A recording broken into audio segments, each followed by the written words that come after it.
Hello students. बेटा last class में हमने टॉपिक स्टार्ट किया था हमारा grouping of cells. First case कराया आपको सीरीज कॉम्बिनेशन। सारे सेल्स हमारे पास किसमें थे? सीरीज में। और सीरीज में जब सारे के सारे सेल्स हमारे सीरीज में थे तो हमने निकाला बेटा इक्विवेलेंट जो ईएमएफ होती है वो हमारी होती है एन सेल्स की एनई, और जो इनका इक्विवेलेंट इंटरनल रेजिस्टेंस होता है वो कितना होता है बेटा एन आर।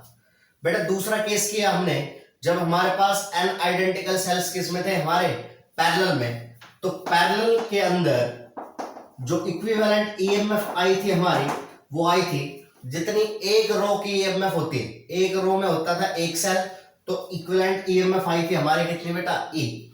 और जो इक्विवेलेंट इंटरनल रेजिस्टेंस था वो था जितना एक रो का रेजिस्टेंस है डिवाइड बाय जितनी नंबर ऑफ रोज थी।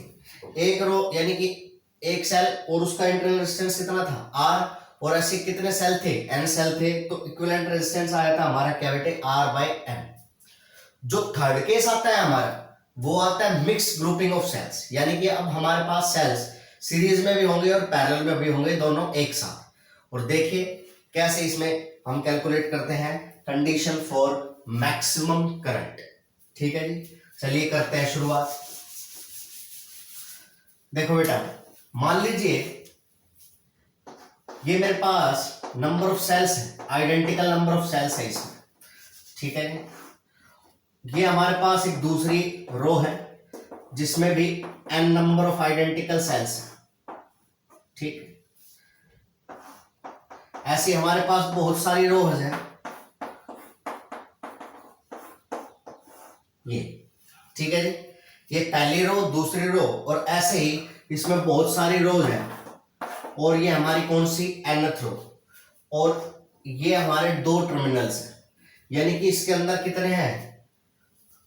बहुत सारे सेल्स हैं हमारे। पहले जो रो है उसके अंदर हमारे नंबर ऑफ सेल्स है कितने बेटा? n cells. ठीक है, n सेल्स इसमें, n इसमें, n इसमें, n इसमें, n इसमें, कितने नंबर ऑफ सेल्स है हमारी? ये मान लीजिए टोटल जो रोज है हमारी ये कितनी है? m रो। ठीक है, m रो है हमारी, और हर एक रो के अंदर कितने सेल है हमारे? n सेल्स है। ठीक है बेटा, तो देखिए इसके अंदर कैसे कैलकुलेट करते हैं हम इक्विवेलेंट ईएमएफ और इक्विवेलेंट इंटरनल रेजिस्टेंस। देखो बेटा, जो हमारी पहले एक रो का निकालते हैं तो सिंगल रो का निकालेंगे, सारे सेल किसमें हमारे? सीरीज में है। और अगर सारे सेल सीरीज में होते हैं तो हमें पता है इक्विवेलेंट का फॉर्मूला क्या होता है। देखो equivalent EMF, equivalent EMF of each row, हर एक रो की बेटा इक्विवेलेंट ईएमएफ, हमने इसको ई इक्विवेलेंट डैश लिख लिया, वो कितना हो जाएगा? N E. और आर कितना हो जाएगा? R equivalent, R dash will be equal to कितना? N R. यानी एक रो है उसके अंदर एन सेल है और हर एक सेल की ईएमएफ कितनी है? ई है, तो टोटल ईएमएफ कितनी हो जाएगी? N E. और हर एक सेल का अगर इंटरनल रेजिस्टेंस हमारा कितना है? आर, तो टोटल इंटरनल रेजिस्टेंस कितना हो जाएगा इसका? N R. यानी कि हर एक सेल में जो हमारा इक्विवेलेंट ईएमएफ है वो कितनी है? N E N E N E N E, और इक्विवेलेंट रेजिस्टेंस है वो कितना है? N R N R N R N R. Now बेटा कितनी रोज है हमारे पास? ये एम रोज है, और वो सारी कैसे हैं? पैरेलल में। Now M rows are in parallel. अब हमारी एम रो किसमें है? पैरेलल में। तो इक्विवेलेंट ईएमएफ कितनी आएगी? जितनी एक रो की होगी पैरेलल में। तो बेटा इक्विवेलेंट फाइनल ईएमएफ कितनी आई हमारी? फाइनल आई जितनी एक रो की है। एक रो में कितनी है? N E. बेटा इक्विवेलेंट इंटरनल रेजिस्टेंस कितना होता है? जितना एक रो का होता है divided by number of rows. तो एक रो का कितना है हमारे पास equivalent resistance? N R, divide by number of rows कितनी है बेटा? एम। यानी कि इस पूरे सर्किट को मैं चेंज कर सकता हूं एक सिंगल सेल के अंदर, और जिस सेल की इक्विवेलेंट ईएमएफ होगी वो होगी हमारे ये, और इक्विवेलेंट इंटरनल रेजिस्टेंस होगा वो होगा हमारा ये, यानी कि ई इक्विवेलेंट और आर इक्विवेलेंट। इस सर्किट को हमने इसमें चेंज कर दिया। ठीक है, नेक्स्ट जो आता है वो मैं ये निकालना चाहता हूं कि अगर मान लीजिए सेल को मैं किसी एक्सटर्नल रेजिस्टेंस से कनेक्ट कर देता हूं, ये हमारा एक्सटर्नल रेजिस्टेंस है, तब इस रेजिस्टेंस में करंट कितना होगा। तो बेटा देखो, करंट का क्या फॉर्मूला होता है, हमें पता है।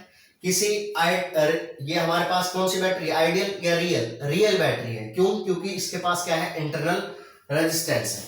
तो करंट कितना हो जाएगा बेटा, current in external resistance, current in external resistance वो क्या है, कैपिटल आर।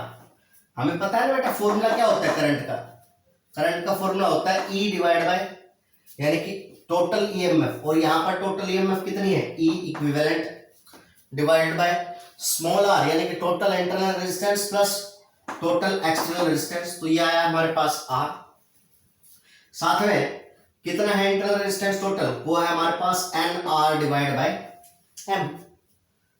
बेटा आई कितना आ जाएगा यहां से, देखिए इक्विवेलेंट की वैल्यू कितनी है हमारी, इक्विवेलेंट की वैल्यू है हमारी एन ई, तो ये आया एन ई।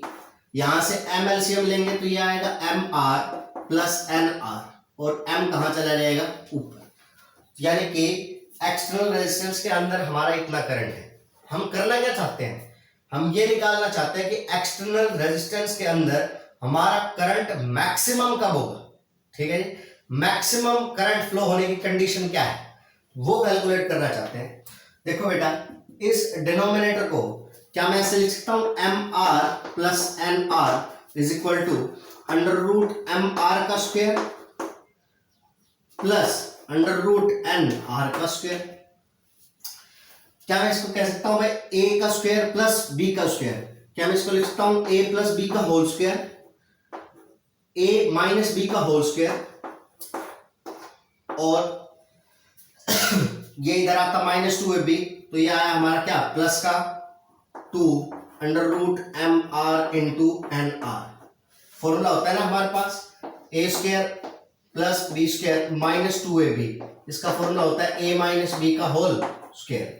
इसको उधर ले जाएंगे 2ab को, तो A square plus B square का फॉर्मूला है ए माइनस बी का होल स्क्वायर प्लस का 2ab। बेटा देखो, ये वैल्यू हमारी मैक्सिमम कब होगी, आई की वैल्यू हमारी मैक्सिमम कब होगी, जब हमारा डिनोमिनेटर क्या होगा बेटे, मिनिमम होगा। और ये वैल्यू हमारी मिनिमम कब होगी, यहां से देखेंगे ये वैल्यू कम से कम कब आएगी, अगर ये फैक्टर 0 हो जाए तो इतनी वैल्यू बचेगी। यानी ये अगर ये फैक्टर हमारा 0 हो जाए तो इसकी वैल्यू क्या हो जाएगी, मिनिमम। तो बेटा फॉर मिनिमम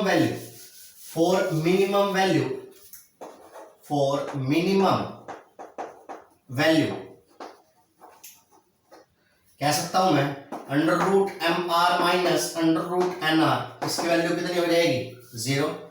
यानी कि जो हमारे पास अंडर रूट एम आर है that will be equal to under root N R, और R will be equal to, दोनों तरफ स्क्वायर करेंगे, ये कितना आ जाएगा, एन आर बाई एम। और यही क्या था मेरे पास, इक्विवेलेंट इंटरनल रेजिस्टेंस।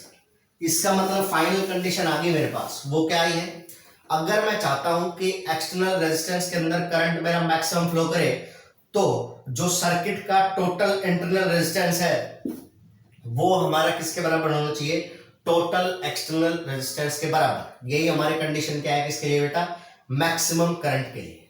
क्या लिखेंगे, very important point, for maximum current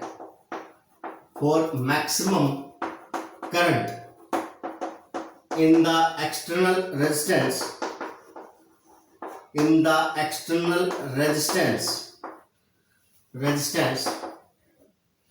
the total internal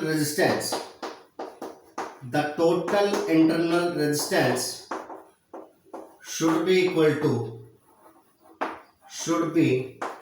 equal to total internal resistance, total external